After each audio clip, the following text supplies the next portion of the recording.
जय सियाराम। जहा पाखरे ज्ञान नाही बा धर्म नाही ताहाकू ए संसार पशु सहित तुलना करिसंती।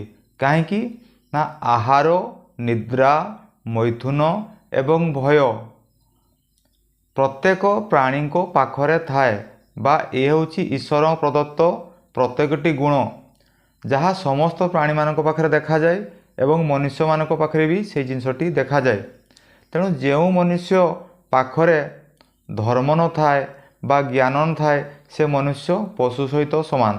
कारण पशु भी आहार निद्रा मैथुन भୟରେ कबलित हुए एवं मनुष्य भी आहार निद्रा मैथुन भୟରେ कबलित हुए।